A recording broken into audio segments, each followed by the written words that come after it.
মহাকুম্ভ। এই মহাকুম্ভে বিচিত্র সব সাধু সন্ন্যাসীদের আগমন, কিন্তু তার মধ্যেই সেন্সেশন হয়ে উঠেছেন ৩০ বছর বয়সের এক লাস্যময়ী সাধ্বী। তার ছবি দেখাবো, তবে তার আগে নাগা সন্ন্যাসীদের কথা না বললেই নয়। মহাকুম্ভে শাহী স্নান শুরু হয়েছে আজ সকাল থেকে। এখনো পর্যন্ত প্রায় ২ কোটি মানুষ স্নান করেছেন গঙ্গা যমুনা সরস্বতী সঙ্গম স্থল প্রয়াগরাজে। তার মধ্যেই আবার দেখা মিলল নাগা সন্ন্যাসীদের। তারাও ত্রিবেণী সঙ্গমে স্নান সারলেন। ব্যারিকেড করে তাদের নিয়ে গেল পুলিশ প্রশাসন।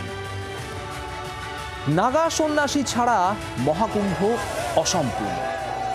আর কুম্ভ মেলার সাধু সন্তদের কথা বলতে গেলে প্রথমেই বলতে হয় এই নাগা সন্ন্যাসীদের কথা। কুম্ভ মেলা বা আমাদের সাগর মেলা ছাড়া তারা সারা বছর অন্তরালেই থাকেন, লোকচক্ষুর আড়ালে থাকেন বলেই তাদের নিয়ে কৌতূহলের শেষ নেই। নগ্ন থেকে নাগা শব্দের উৎপত্তি, অর্থাৎ এই বিশেষ সম্প্রদায়ের সাধু সন্ন্যাসীরা পোশাকহীন বা নগ্ন থাকেন। কখনো কৌপিন পরতেও দেখা যায়। শীত, গ্রীষ্ম, বর্ষা সব ঋতুতেই পোশাকহীন বা সামান্য কৌপিন। এমনকি শোয়ার জন্য কোনো বিছানাও ব্যবহার করেন না তারা। সারা গায়ে থাকে ছাই ভস্ম মাখা। তাদের ঘিরে রয়েছে বহু রহস্য, বহু জনশ্রুতি। কেন এমন কঠোর সাধনা? কিভাবে কনকনে ঠান্ডাতেও এমন খালি গায়ে থাকতে পারেন? নাগা সন্ন্যাসীদের নামে এমন বহু প্রশ্নের উত্তর জানার চেষ্টা করা যাক। প্রথমেই দেখা যাক নাগা সাধু হতে গেলে কি কি সাধনার মার্গের মধ্যে দিয়ে যেতে হয়। দেখুন, নাগা সন্ন্যাসী হতে গেলে ১২ বছরের সাধনার প্রয়োজন। নাগা হওয়ার জন্য সাধনার সময় শুধু কৌপিন পরে থাকেন নাগা সন্ন্যাসীরা। নাগা সন্ন্যাসী হতে গেলে প্রথমে ব্রহ্মচর্য পালন করতে হয়।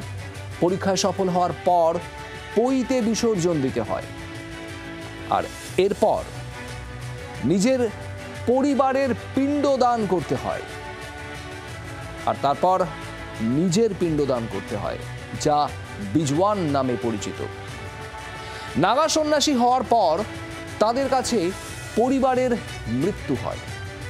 পরিবার ও সমাজের কাছে তাদেরও মৃত্যু হয়।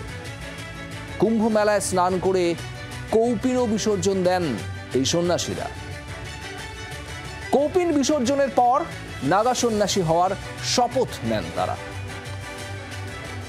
আর এই কারণেই কুম্ভ মেলা বা সাগর মেলায় নাগা সন্ন্যাসীদের দেখা যায়। তবে আগে থেকেই যারা নাগা সন্ন্যাসী হয়েছেন তারাও হবু নাগা সন্ন্যাসীদের সঙ্গে স্নান করেন। কুম্ভ মেলায় স্নান করে শপথের পরই শুরু হয় নাগা সন্ন্যাসীর জীবন। সেই সময় নাগা সন্ন্যাসীরা সারা বছর যারা অন্তরালে থাকেন, সেই সমস্ত নাগা সন্ন্যাসীদের এক তো শরীরে কোনো বস্ত্র থাকে না, কোনো বিছানা নেই। সারা বছর মাটিতে শুয়ে ঘুমান এই নাগা সন্ন্যাসীরা। আর গোটা দিনে অর্থাৎ ২৪ ঘন্টায় মাত্র একবার খাদ্য গ্রহণ করেন তারা। আর কিভাবে সেই খাদ্য আসে? ভিক্ষে করে। ভিক্ষে করেই নিজেদের আহার্য সংগ্রহ করেন।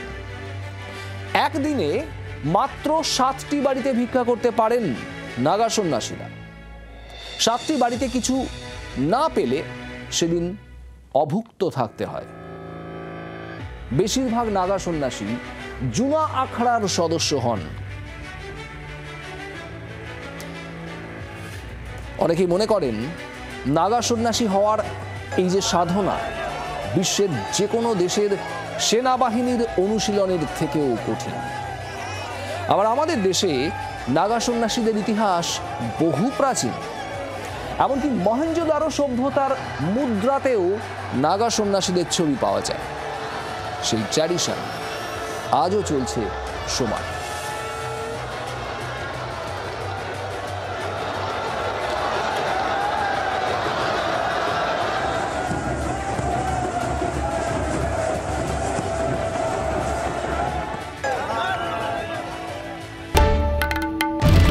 বাংলার আওয়াজ, বাঙালির আবেগ, জি 24 ঘন্টা।